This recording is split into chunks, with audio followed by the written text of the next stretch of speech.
Shalom guys, welcome to Next Gen Talk. Hari ini kita mau membahas sesuatu yang jadi concern anak-anak zaman sekarang. Apa itu, Riki? Kita akan membahas life challenges guys hari ini. Life challenges ya, bener banget. Jadi akhir-akhir ini itu pasti banyak ya challenge di hidup anak-anak muda gitu ya.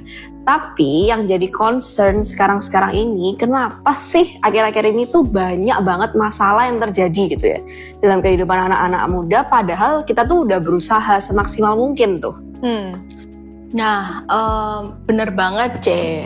Mungkin banyak yang lagi merasa di titik kayak gitu, sering mempertanyakan Tuhan, terus tanya kenapa kenapa semua ini harus terjadi padaku.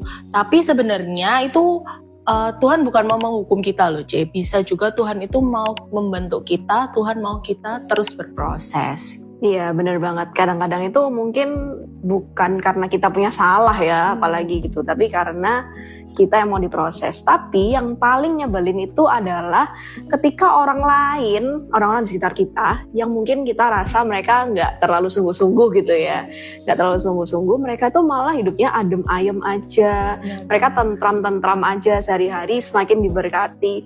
Sedangkan kita yang udah berusaha semaksimal mungkin setiap harinya, udah gedebak-gedebuk, malah kita tuh tetap dapat masalah terus. Nah, untuk membahas itu, aku mau ingetin kita sama ceritanya Yusuf C. Jadi Yusuf ini kan anak kesayangan papanya ya. Terus dia itu tapi dibully sama saudaranya. Terus dia dijual, dia dipenjara atau bahkan. Nah, dari cerita Yusuf ini kita bisa belajar kalau Tuhan itu mau memproses kita untuk menjadikan kita itu pribadi yang lebih baik, C. Oh, jadi ya sebenarnya setiap proses, setiap masalah itu sebenarnya membuat kita jadi pribadi yang semakin hari itu semakin baik. Betul, gitu ya. Tapi gimana nih menurut Niki kalau misalnya kita ada masalah yang berat banget, kan anak-anak tuh pasti merasa oh ya kalau zaman Yusuf ya zaman dulu gitu. Kalau kita sekarang, masalah kita sekarang tuh kayak gimana, kan kita ada sampai anxiety, overthinking. Nah itu kayak gimana? Oke, kalau masalah anxious dan juga overthinking ini, aku mau mengacu sama ceritanya murid-murid Tuhan Yesus waktu di perahu C, yang waktu ada badai itu. Yeah. Nah, di situ kan ada Tuhan Yesus ya.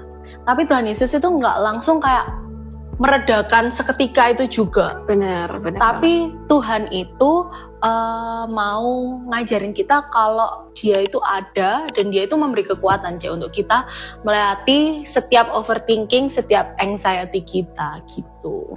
Jadi mungkin berarti bukan